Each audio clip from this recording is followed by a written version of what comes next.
The broadcast is now starting. All attendees are in listen-only mode.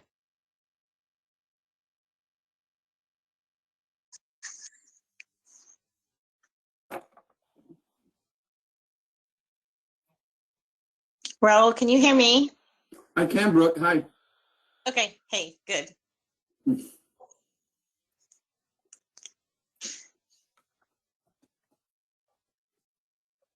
Good morning, Raul. I think it's 10 o'clock. I think we can start. I think I'll give a minute or two.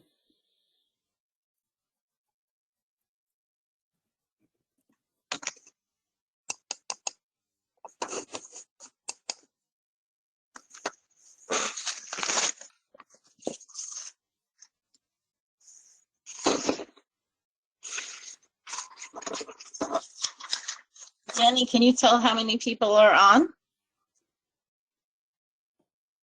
Yes, so it looks like 75 attendees have logged in so far. Oh, Okay. We're ready to go then. I'm definitely ready to go. Well, good morning to all. We thank you for your interest in the TDHCA Texas Emergency Rental Assistance Program. My name is Raul Salazar. I am one of the CDBG-CV managers, and we're just gonna jump right into this PowerPoint. This PowerPoint is not end all be all. We're recording this webinar, so you'll be able to access this webinar again pretty much by this afternoon. We're also going to be posting the slides to this PowerPoint. Another thing that we'll be posting is the question and answer session that's going to be going through the question portal in your control panel. And also, if you don't see the question option, just use your chat option in your control panel to type up any type of question you may have. We'll be answering questions at the end. We really want to get through this in a timely manner and then really have time also in the end to answer your questions. So again, we'll be starting. This is the TERAP program, and here we go. Okay, so we're gonna the TERAP program is not the only activities under the CDBG-CV at TDHCA. So we'll be just touching on some of the future projects that we'll be rolling out after this TERAP program. So we have the TERAP program, which involves rental assistance and the Texas eviction diversion program. Those are the two activities that are going to be under the TERAP program. We'll touch on the guidelines and the high points. We'll quickly discuss the timeline of today all the way through an active contract, the application process, and just to kind of set some expectations. And we're just going to go through the application as well. And like I said, we'll do a Q&A session at the end. I do want to bring in Mariana Salazar, the director of CDBG-CV, to kind of touch on these activities that we're going to be rolling out here in the future. Mariana?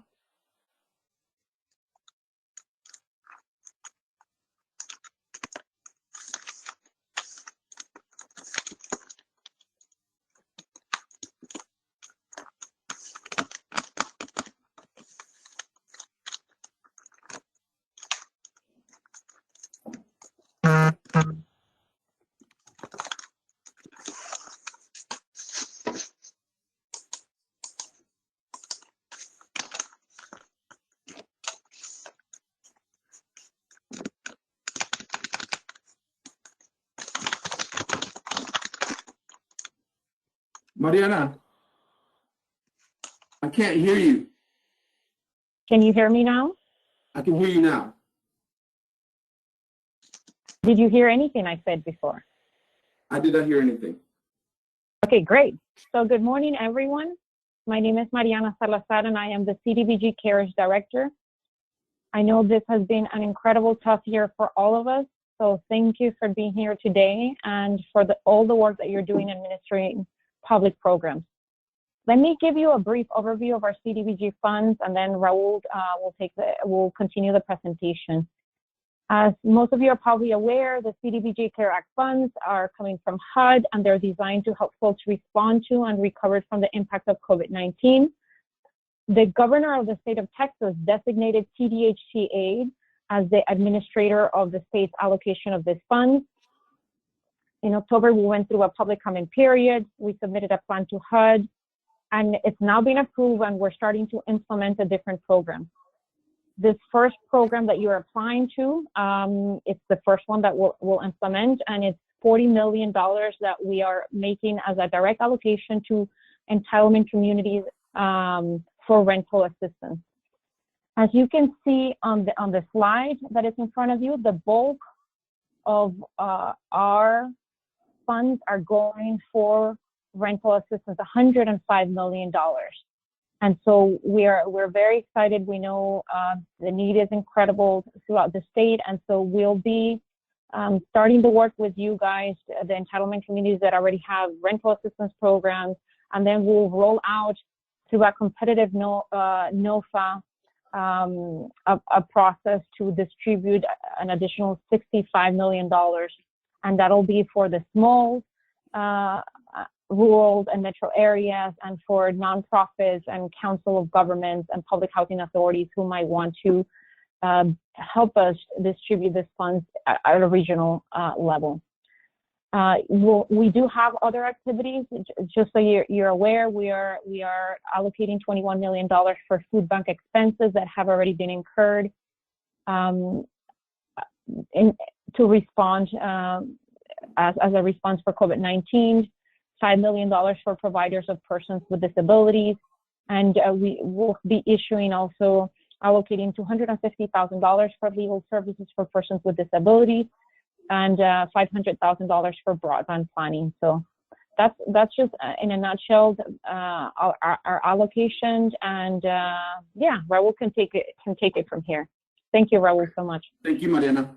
And I do want to echo Mariana's sentiment on, it's been a really difficult and trying time personally and professionally. And thank you for stepping up and attending this webinar. Okay. So there's two activities under the TERAP program. As we discussed, one is emergency rental assistance. The other is the Texas Eviction Diversion Program. You have to, and you're required to administer both in this grant agreement. At least 10% of the budget amount needs to be appropriated to the Texas Eviction Diversion Program. The only difference between the two is that in the Eviction Diversion Program, the tenants or the landlords are referred by the justices of the peace after filing an eviction. After an eviction has been filed. And so really everything else is the same, income eligibility. It has to be a COVID impacted household, which we'll touch in a second. And it's up to 6 months of rental assistance for both. And any combination of arrears, current and or future rent with at least 1 month of forward rent. Okay, so these are the program guidelines, and these are just really the high points. We do have a link to the program guidelines, and we'll also provide that just with our ongoing training and technical assistance with this program. We have the income determination and eligibility. From 0 to 60% of AMI, we're doing a self-certification. 60 to 80 of AMI is we will be doing an income verification. And we've definitely designed this program because we're just very mindful of the fact that there's a lot of regulations, there's a lot of burdensome administrative procedures out there, and we were really mindful in really paring down our process, and especially for income verification. You'll find that in our program guidelines, we've really narrowed it down. We've really focused on just being really efficient and being really mindful of the administrative burden. So, but there are certain also elements here where a household is automatically eligible if they are one right here receiving SNAP, SSI, LIHEAP, or Medicaid benefits, or they're living in rent restricted property and that has evidence of income certification on or after April 1st, 2020. All right, those 2 bullet points right there, they're basically automatically eligible for this program with this COVID-19 impacted. We are, the household has to have been economically impacted by COVID-19, and we are asking for a certification on that. Administrative costs, an eligible administrative costs for your city or county is, we all kind of are familiar with these, salary and benefits, overhead, utilities, maintenance, supplies, equipment, etc. that it takes to run the program, program transportation, mileage. And we do want to emphasize the fact that there is, indirect cost rates are allowable and that reasonable pre-award costs are allowable. Now, in the indirect cost rate, we are going to be asking for support documentation on that, and we'll touch on that a little further. Okay, so rent ceilings. So the rental assistance is going to be maxed out at 120% of the small market, fair market rent, or the FMR. Whatever is applicable to your city or county, that's what the assistance is, up to 120%. Anything between the 120 and the 150, because you have your fair market, you have the 120, and then you have the 150. Anything between the 120 and 150 will either have to be paid by the client or by the city or county, whatever general revenue funds you have there. But that is at your discretion, and but we are allowing that. That's a new thing that we feel will be more helpful to a household client. All right, proof of tenancy, the client and the landlord have to certify, plus any kind of corroborating documentation to go along with that. The duplication of benefits. This means that there should not be any overlap in assistance. They cannot have already received 6 months of payments from the CDBG funds or another payment method covering the same time period, and no overlap in the service area. We're hoping that will also help with preventing the duplication of benefits. Bed-based payment requirement, for more than 3 months of CDBG-CV rental assistance on units built prior to 78, a visual assessment must be performed, and all requirements along with that have to be in compliance. Now, like I said, it's only for over 3 months of rental assistance. Environmental review, we have been cleared on environmental clearances. There's no environmental review involved with this, so there's nothing to be concerned with there.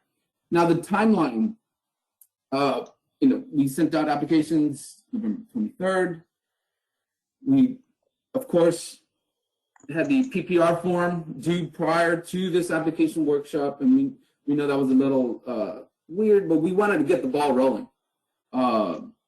Today, the second is the application workshop. We are here today, and we're really, really excited about this program. Now, on the December 28th, all completed applications are due and with that, we really want to have those applications in to start the application review process before we even have the implementation workshop on January 11th, and then we'll have the contract start date. Everyone's starting on the January 15th, 2021. Okay, so this is just a quick rundown of how we're moving things along. The PPR form submitted, the application will be submitted with all attachments.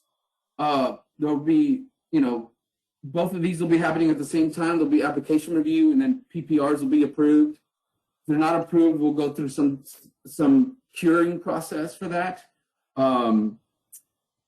Once all that is, once PPRs are cured, once any application clarification is done, once everything is complete, we will start entering your contract and contract information and setting up in our housing contract system, which we'll touch on. But the housing contract system is the system that we use to really talk with HUD through IDIS.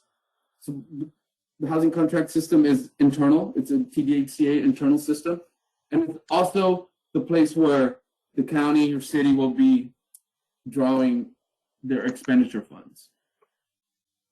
Also, we'll be reporting our for the reporting requirements. Okay, so then you will have a contract emailed to you through DocuSign. You sign that through DocuSign. The department gets a automatic email generated once you sign it, and then we will execute that contract.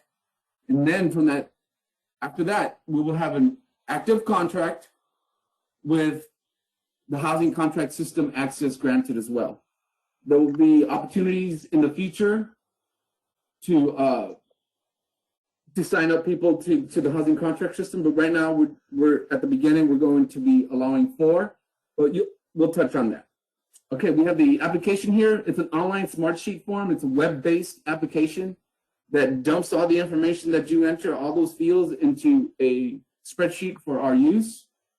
And with that, I will get us to the application, right? Let's get on with this. Okay, so again, this overview is basically kind of what Mariana touched on. And it just gives a brief overview of the program. There are 5 sections to this.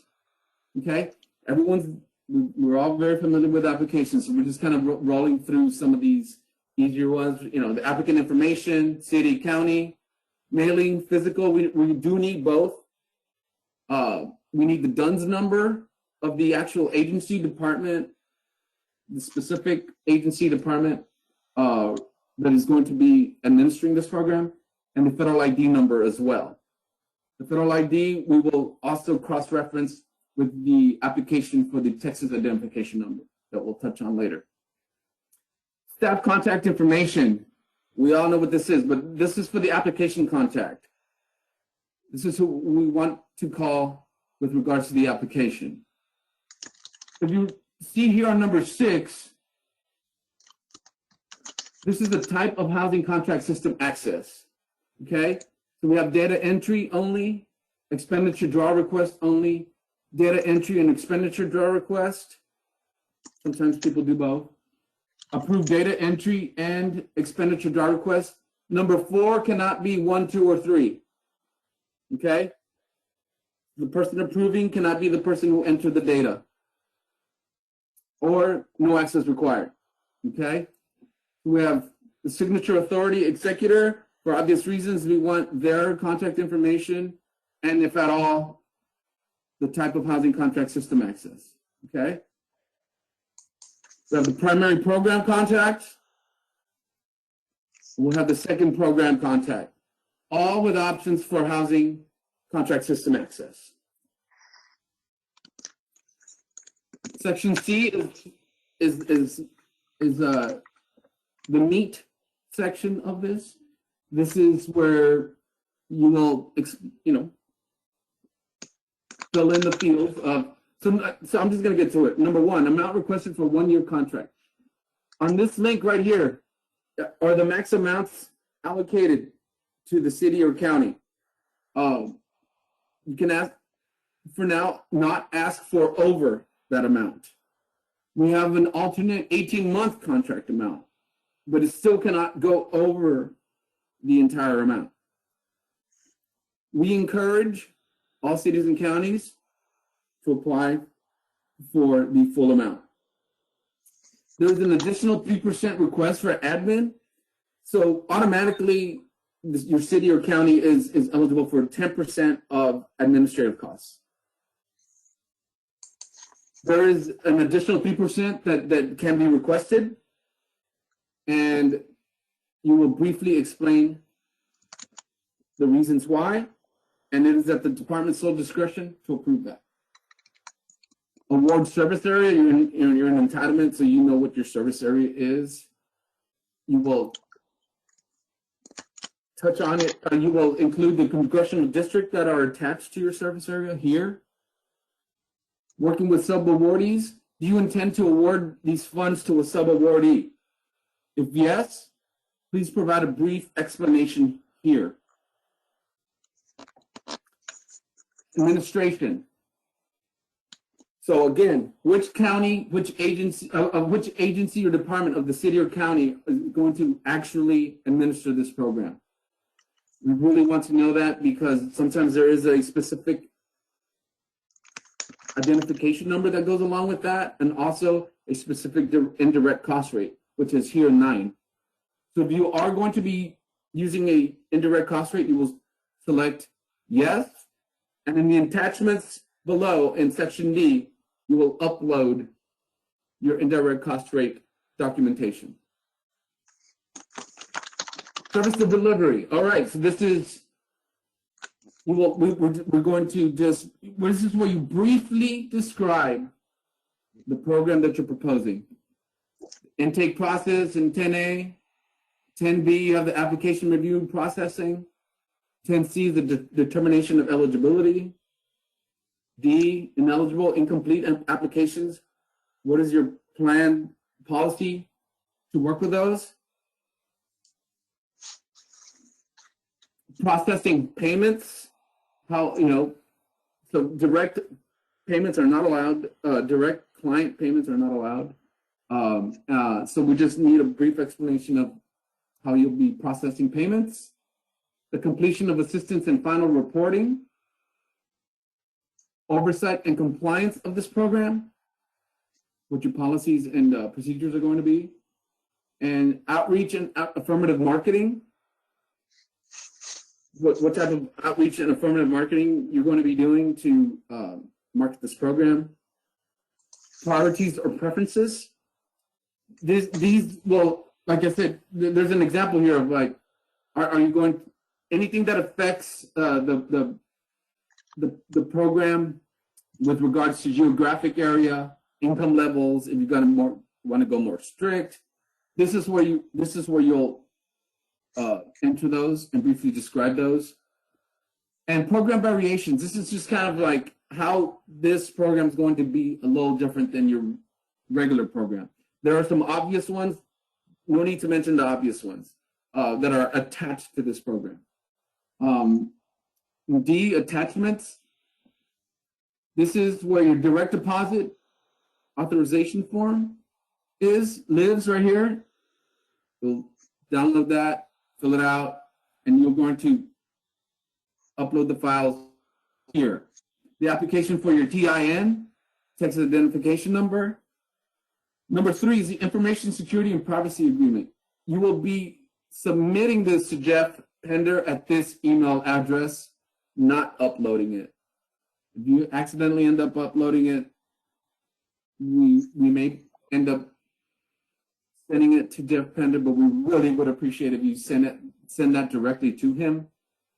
Here's the indirect cost rate documentation that you can upload here. And then if you haven't, and please do so immediately, or as soon as possible, is fill out your previous participation form, which is the form that the department uses to comply with the regulation of, are we doing business with a debarred party? So you will certify your application here. You can click here to send yourself a copy of the responses, and you submit the application.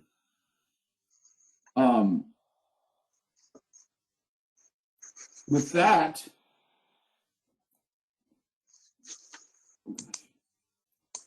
all right, and with that,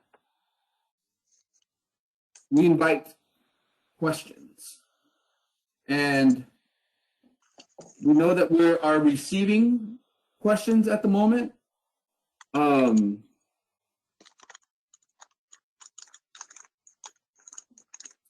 And right now is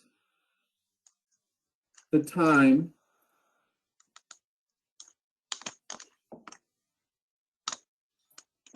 to input those questions. And so right now I'm going to be going to our document here with some of the questions and answers. If I can get out of here.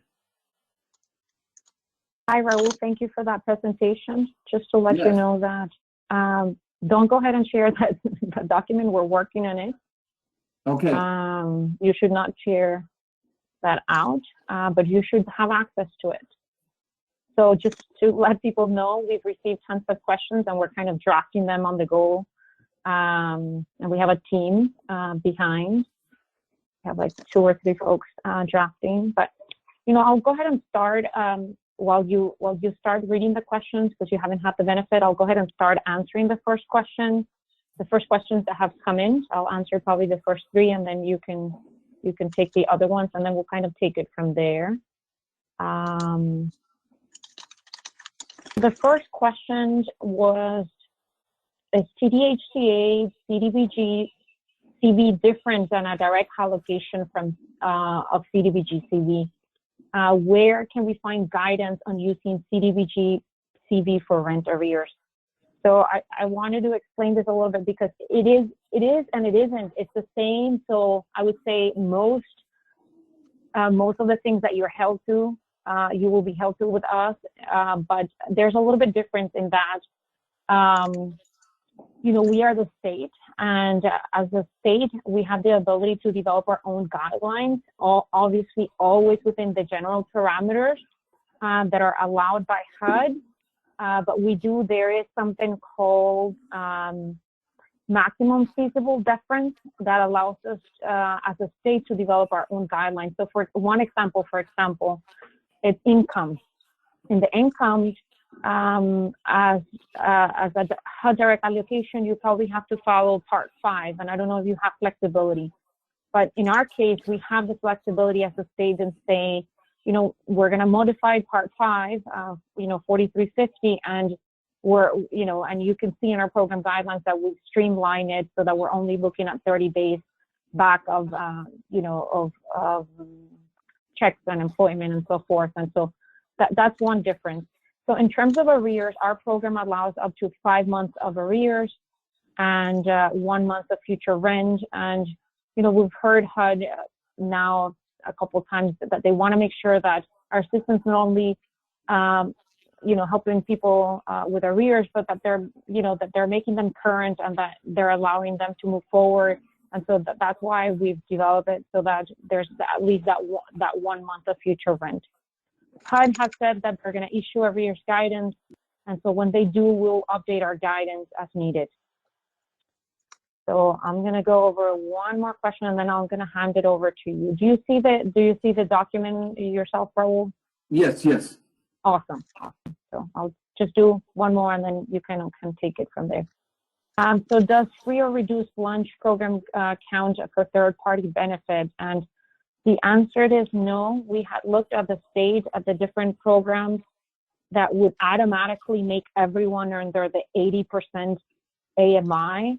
And, my understanding is that program didn't automatically, throughout the whole state of Texas, would make people all be under the 80% AMI. So that's why it's not part of it. But all the other programs that we've mentioned, LIHEAP, and Medicaid, and I can't remember one more, they do all automatically fall under that. Okay, so with that, Raul, I'm going to pass it on to you, and I'm going to see what other questions are coming in. Okay, great. And I do want to expound a little bit more on the lunch program. You know, some school districts have free lunch for all, and so it's just not a good marker to use. But you know, anyway. What is the next question? What is the percentage cap for admin costs? We're hoping to use 10%, but you know, you can request 13%, and we can always, at the department's discretion, award 13% for admin. No overlap in service area. So we do not want any 2 CDBG service providers to operate in the same area to avoid duplication of benefits. So city and county receiving funds from us should each have separate areas, not overlapping areas. It says, can we go back to slide 5 at the end of the presentation, please? Okay, let's do that.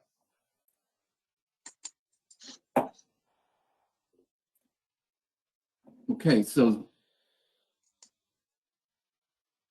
slide 5.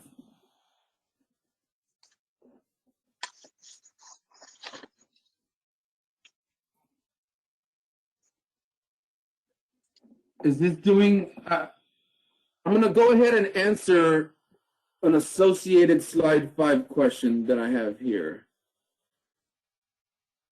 So we can make the best time of this. But like I said, we are going to be sharing these slides. And we're also going to be putting them on the website. So I'll leave it on slide 5 while I discuss these other questions. Can the city provide a 3-month rent assistance instead of the full 6 months allowed? No, we strongly prefer that all providers offer up to 6 months so that the persons in all areas of the state have access to the same benefit. If having to offer the program at 6 months would prevent a community from participating, please reach out to Mariana and we can discuss.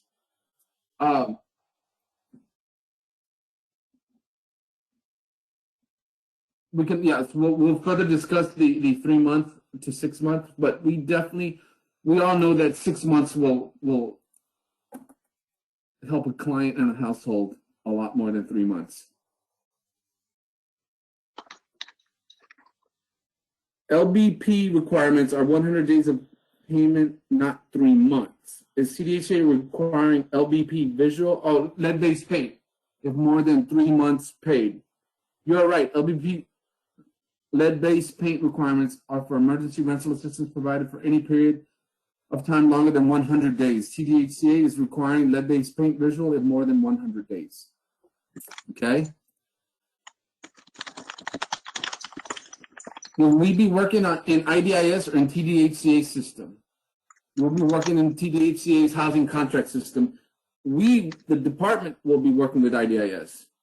Says, can you describe what the reimbursement requirements and reporting process will be like? Can you confirm that this is a reimbursement basis rather than direct disbursement of funds? You will have access to the contract amount that you request, but it is based on a reimbursement basis. You will every month draw down what you spent for that month administratively and with rental assistance.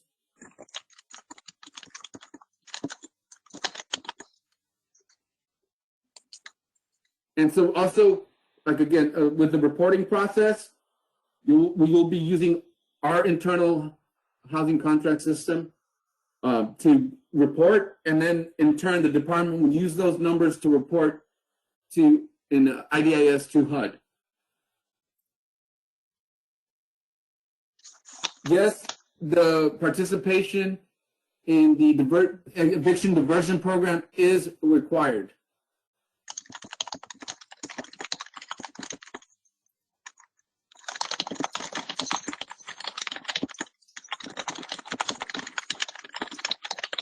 And there are we will provide the link to the allocation amounts also after this webinar as part of our question and answer upload, and this presentation. We'll provide the proper and correct link.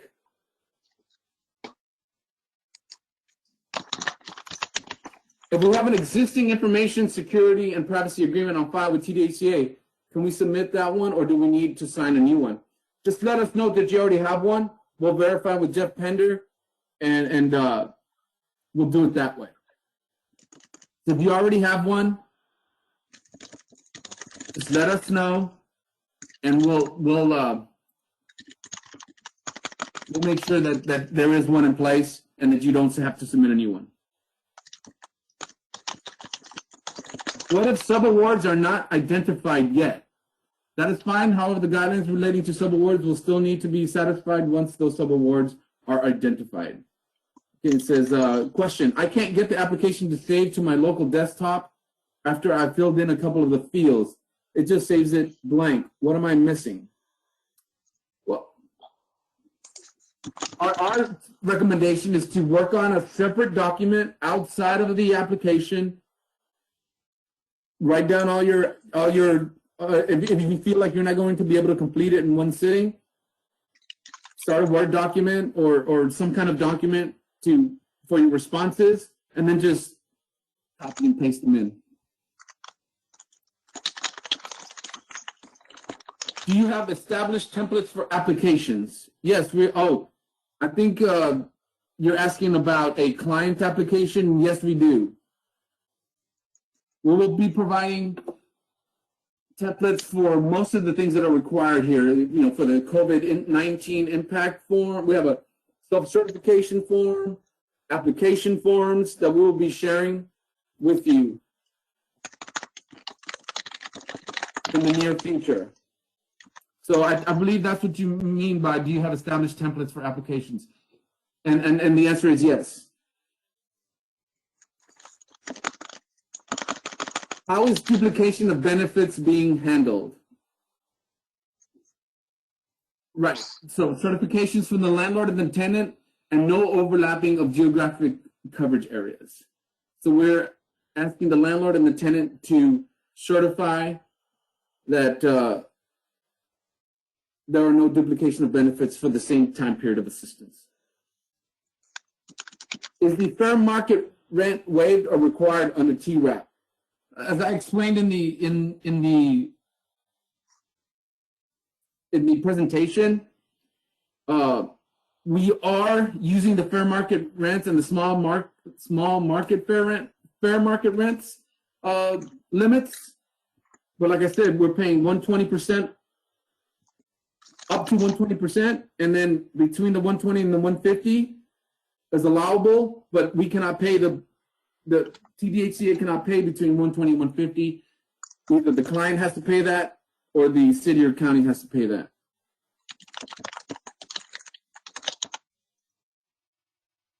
Okay, so it says, yeah, I just explained that, okay? Is the Texas identification number the same as the state of Texas comptroller vendor identification number? I'm not sure, and we'll come up with an answer for that, but I don't think so. And we do require the application for the Texas identification number. Our accounting department does.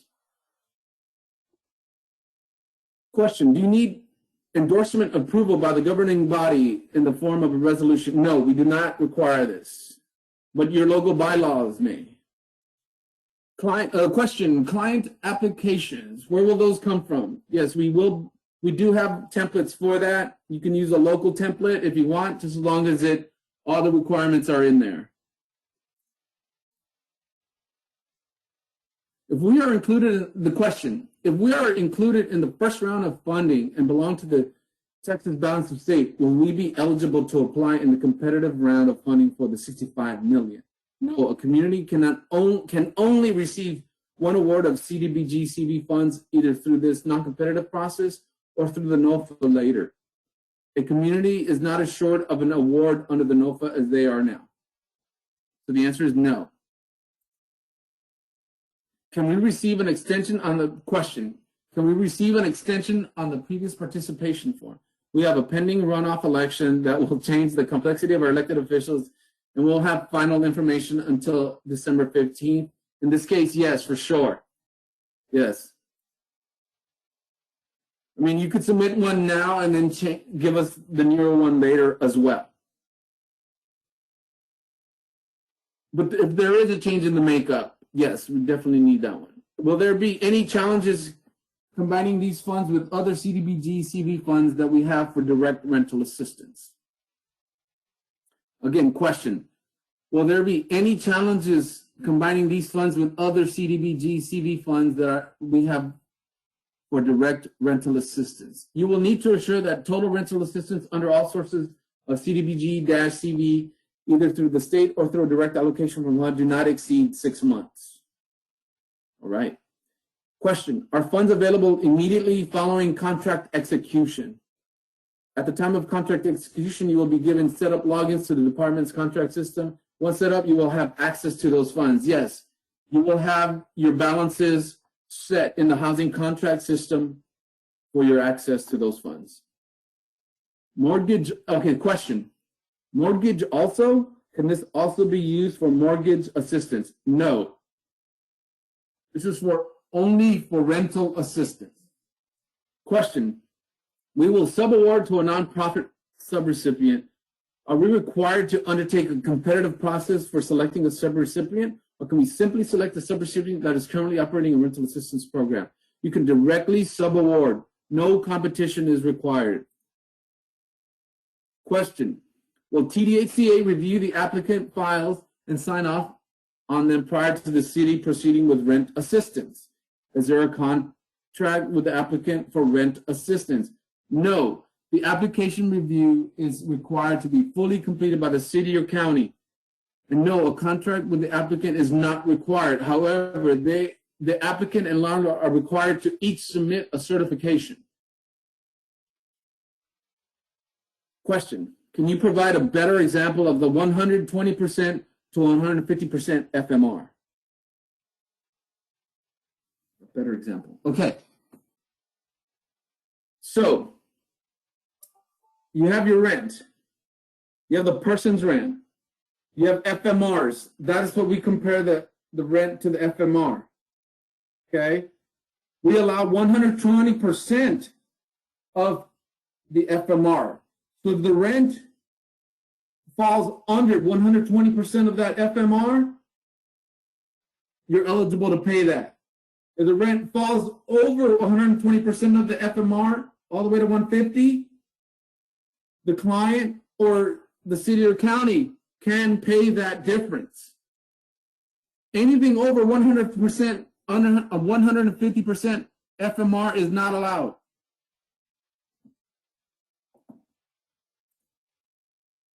I hope that's a good enough example. Is the Texas Eviction Diversion Program now statewide? Okay, the eviction diversion program started in 9 pilot counties with CSBG funds. It will now expand to the 50 or so entitlement counties that will implement the TERAP directly starting January 15th. Only when the competitive NOFA has resulted in award statewide will the TEDB be fully available statewide. Okay, question. If client is only 3 months in arrears, can we offer 3 months forward rent, or will this require another verification of income prior to paying next 2 months?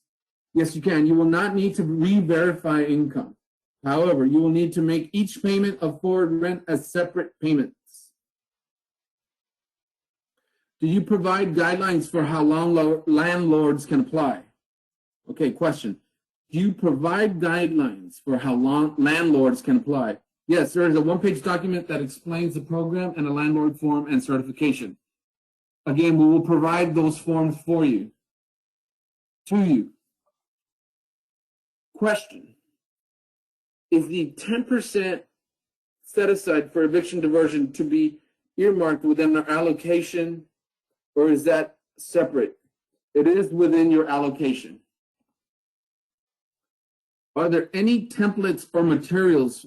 Question, are there any templates or materials for collaboration with local justices of the peace to administer the eviction diversion program? Yes, materials for the eviction diversion program already exist and are available on our website, and we can also share those with you, and we will share those with you.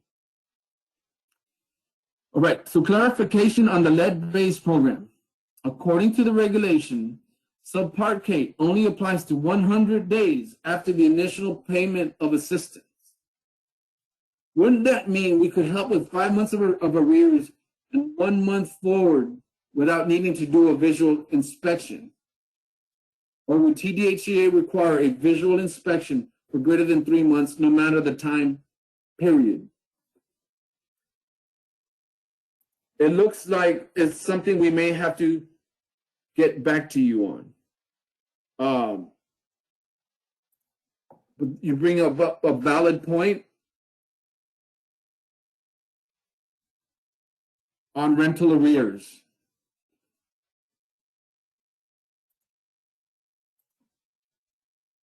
Okay. Question, can you describe how the diversion program works?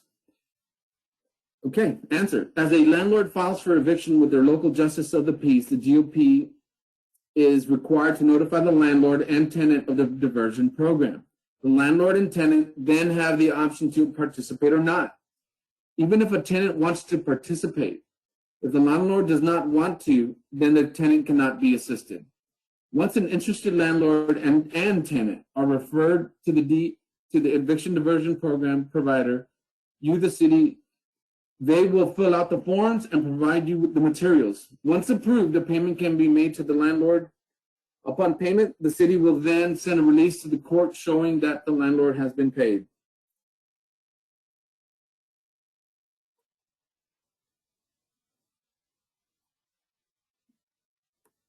How long is the reimbursement process, and how much funding should applicants have one had to float the program while awaiting reimbursement? You're allowed to request an advance for the first month of the program, which can be based on an estimate of the amount of rental assistance you expect to pay. Payment can typically be processed in 10 to 14 days. If we have already assisted with 3 months with entitlement CDBG-CV, our program max, can we only assist an additional 3 months with these funds? Yes.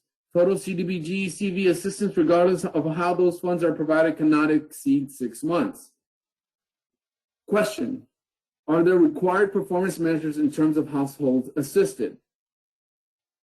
Answer, the estimated number of households to be assisted for TERAP and TDAP. So 20% expended. After 4 months, 40% expended. After 6 months, 70% expended. After 9 months, and 100% expended after the 12th month.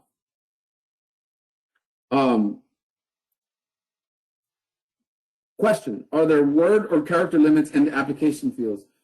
We are looking for brief, distinct answers. Please keep them under 100 words. Just do the best job possible there. Is there a maximum per 6 months for recipients? I guess we need clarification on that. We do not understand the question. Is there a maximum per month for recipients?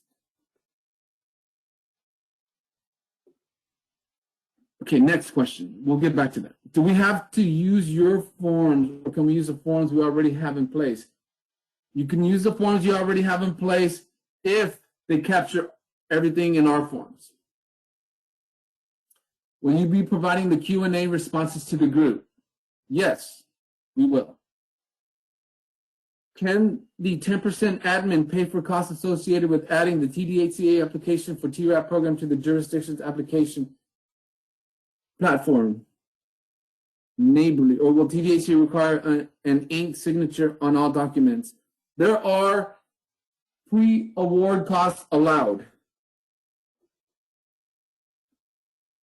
Reasonable pre-award costs allowed.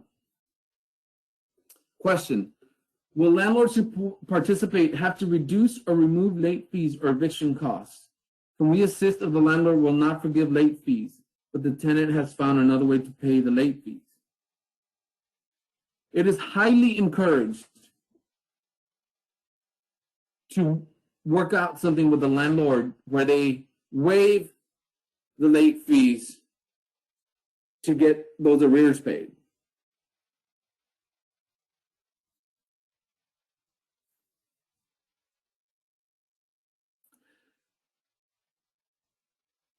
Question, please describe reasonable pre-award cost. Can it be used to pay staff salaries for workers setting this program up prior to contract signing? The answer is yes. Please describe, okay, question. again, let's see. Question, I missed your response to the CDBG-CV awarding. If we already received CDBG-CV funding as a county, can we still apply for TERAP funding? Yes, you can receive both direct allocations from HUD and from the state allocation. Question, are program delivery costs allowed if sub-award? For example, nonprofit salary costs to deliver the program? Yes.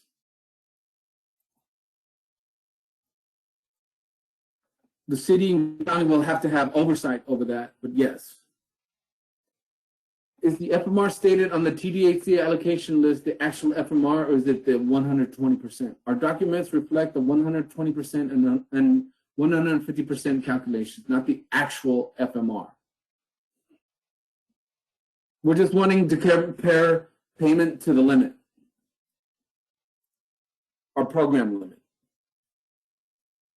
What happens to the allocation stated on the, okay, question. What happens to the allocation stated on the distribution list if we do not apply? It would be reallocated to other entitlement communities. Question, will the person completing the visual assessment for pre-1978 units be required to have a certain training? No, but we definitely encourage training, and there's plenty of it on the HUD website, and we can also provide you with links to lead-based paint assessment. So there's no required training, but we definitely and highly recommend it to be in compliance with that regulation. Okay, question, just to clarify, the 100 to 150% of FMR can be paid with CDBG-CV funding, or should separate funding be used for this? Separate funding should be used for the difference, and in that 100 to 150% range. It can be paid by the client or another source. Is the current month considered a month in arrears or a month forward? We're going to consider that a month forward.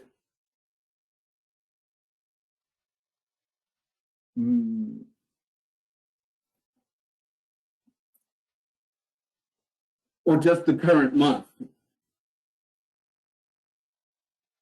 Are you considering direct activity delivery costs? Or question, are you considering direct activity delivery costs, such as part of the 10% administrative cap? Yes.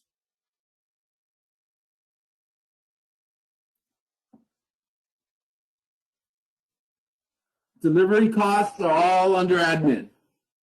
So anything that is not a rental assistance payment for the project, all that will fall under admin. The rest of it. There's a really distinct line there. Can a landlord apply on the tenant's, question, can a landlord apply on the tenant's behalf? The landlord can apply, but the tenant has to be on board. Both landlords and tenants have to submit application forms. The landlord can start the process and can facilitate the process by helping the tenants, but the tenant has to be completely on board and complete a form as well. The landlord cannot do this without the tenant.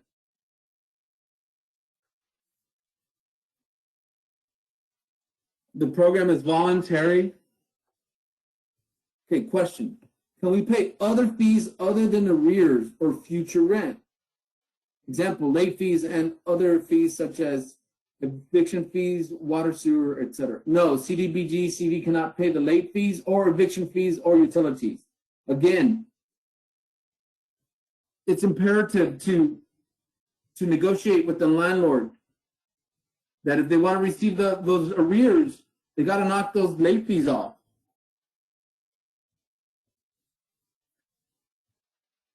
Question, can you restate the expenditure time frame? Okay.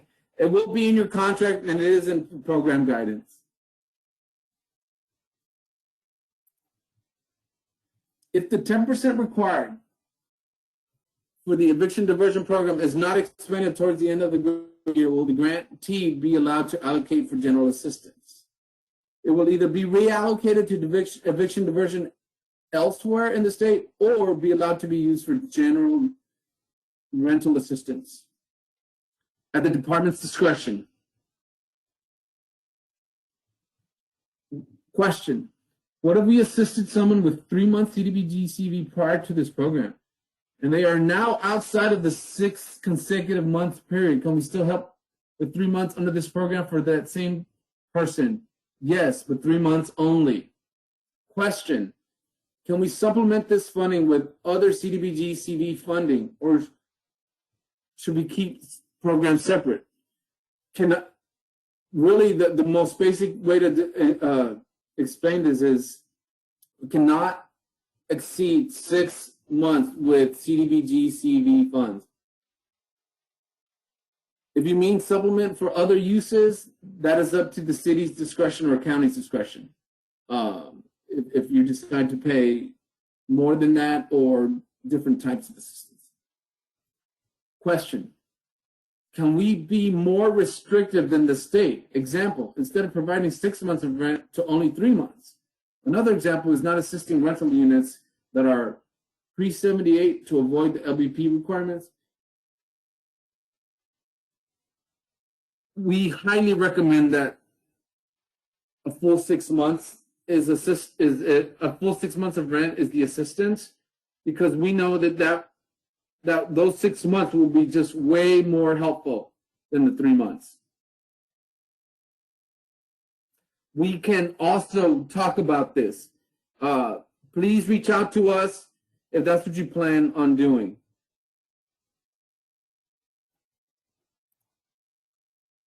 Question: the 3-month lead-based paint visual inspection requirement is very burdensome. Can that be contracted out utilizing the funds? And will that have to be covered under the 10% admin? Yes, this can be contracted out. We will consider increase to the 10% to address this cost. And there are ways, really innovative ways that people are doing this LBP visual inspection.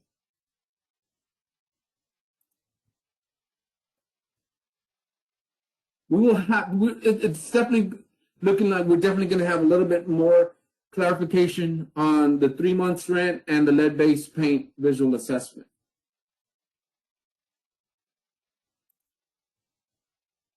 Question: if a person received rental assistance via CARES previously, are you saying they cannot receive additional assistance through TERAP funding? If their prior rental assistance from CARES was CDBG-CV, they are limited to 6 months total.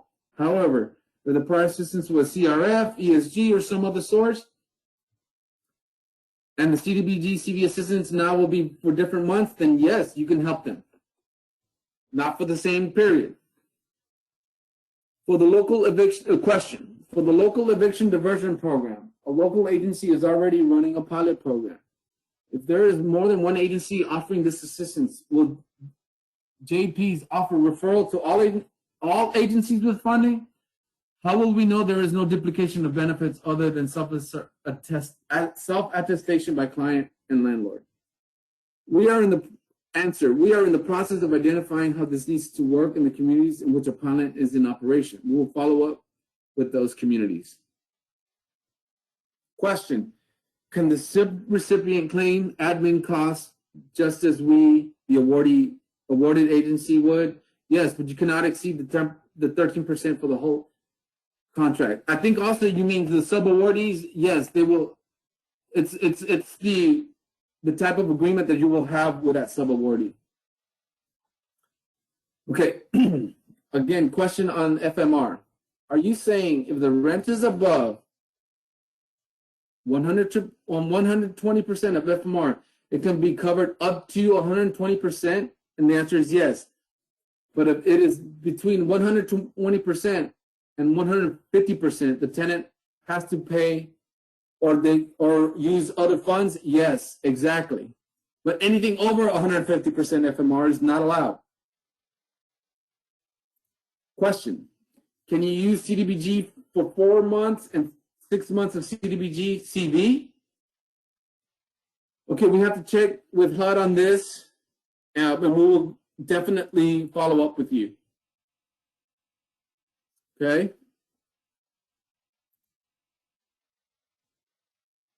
Do the funds need to stay, a question, do the funds need to stay within the city limits? You need to stay within the area, within an area not covered by anyone else. You can coordinate with the county to make sure each of you are working in separate areas.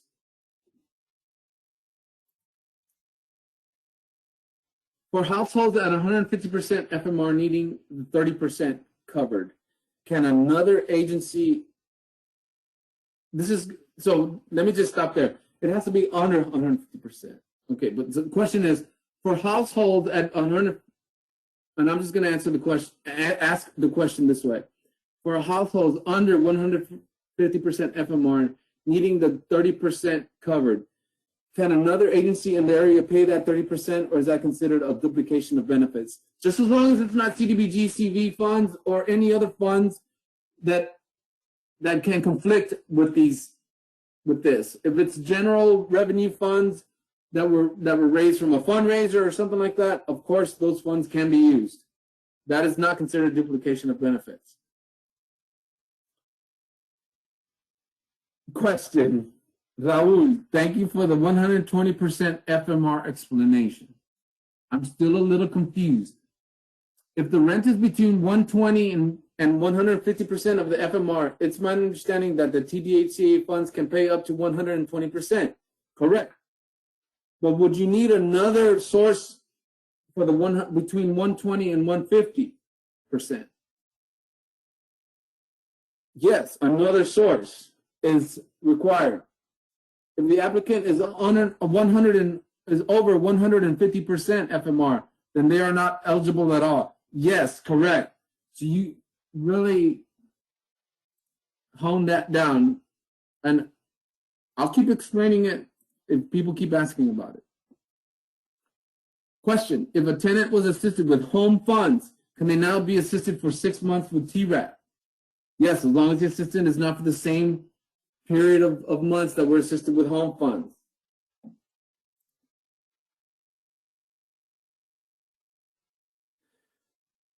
Question, you mentioned innovative LBP inspections. Does that mean you will allow us to do virtual visual inspections or some version of that? Possibly, we are looking into this. Also, just as long as you stay within the compliance of the LBP inspections. Question, if awarded for the TERAP 10% of the, okay, if awarded, comma, for the assistance program, comma, 10% of the funding has to be used for the eviction diversion program, correct.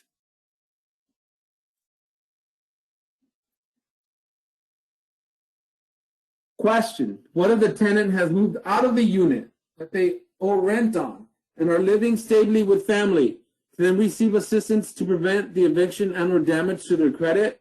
They won't have a future month's rent. No, the question is no. They still need to be in the unit, and 1 month needs to be paid for future rent.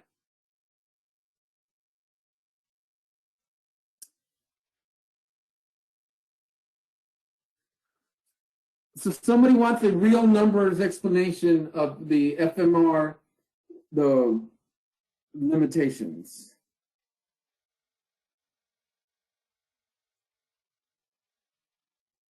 Okay, here we go with the real numbers example. If a month of rent is $1,000 and the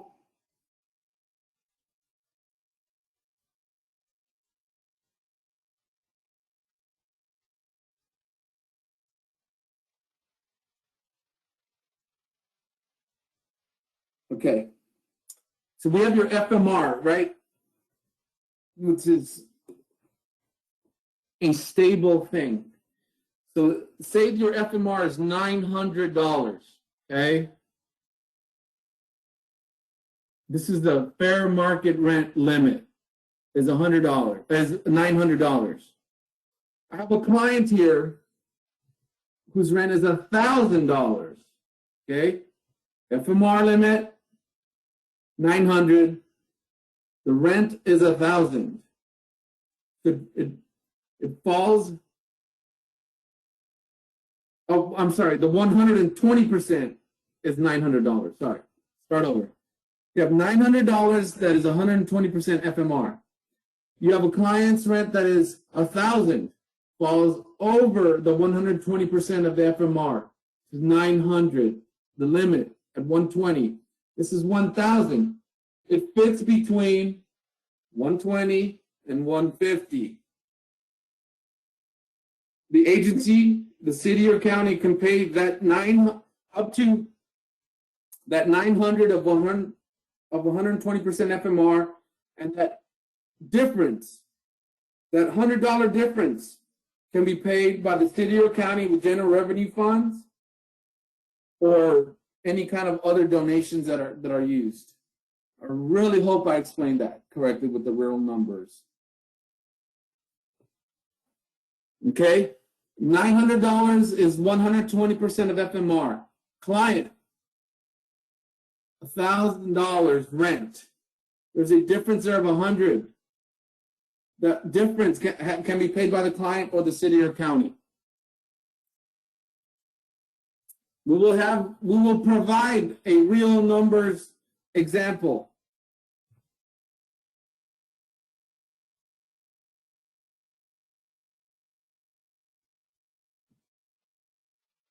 Okay. On the assistance. So let me just share. Hi, thank you. You've been doing an amazing job. Thank you. Thank you, everyone, for so many questions. I need water now. Thank you. Yes, you can take water. I just want to share that among the forms that are already available on our website, we have a rent limit calculation tool, the spreadsheet. So you can put your zip code, or if it's you can if it's in a small area FMR, you can put the zip code, or if not, then you can put the county, and it'll automatically share that maximum rent. So that's a tool that's already available there, and you can use. So you don't have to do any of that calculation yourself. So. Okay.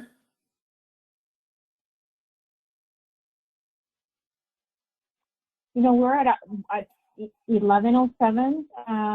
So I think, we'll continue to receive questions. Feel free to email them to Raul or me, and we'll work on kind of polishing this. We kind of have like the raw answers that we gave right now. We'll include anything else that might be useful. And we want to remind you that this is the application, obviously, webinar. We're going to have an actual programmed implementation webinar prior to our contract start date. I think we have it on the 11th. So that's another opportunity where we're going to be able to go deeper into the program. But of course, we understand you want to know all the details before applying, but just remember